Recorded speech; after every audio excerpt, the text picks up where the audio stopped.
Hello, in this little video about the circle of fifth or the circle of fourth, I feel myself that it's more a circle of four. In steps of four I feel, or just a step of four, but it's in fact the same thing, of course. And the piano will help to understand and to see, to get an image what's happening. Of course, having a circle of fourth from C, the tonality of C has no sharps or flats. Going to F, 1 flat, B flat, 2 flats, 3, 4, 5, G flat, 6 flats, or 7 sharps. F sharp has 7 sharps. 6 and 6 makes 12. B, 5 sharps. C flat would have 7 flats, makes 12. It's always 12.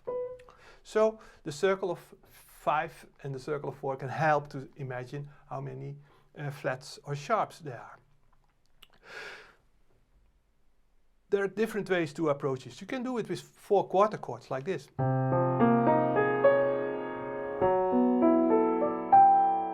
That's the circle of 4. Or just play this. Whole step downward with left and with right. And I think it's good to practice that a little bit, to get an image of what's happening.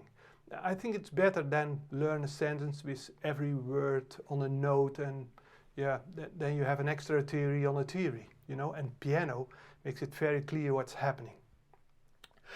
After training exercise this bass line, you can add guidelines on top, like a third going to a 7.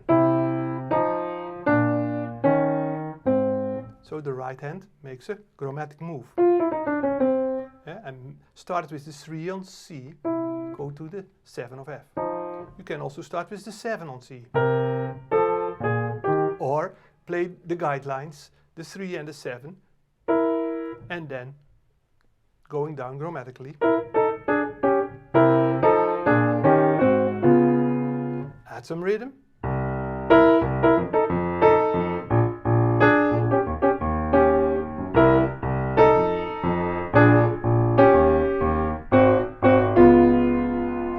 I would practice in group of 4, not all 12. Just little movements, little changes, so that you understand what you are doing.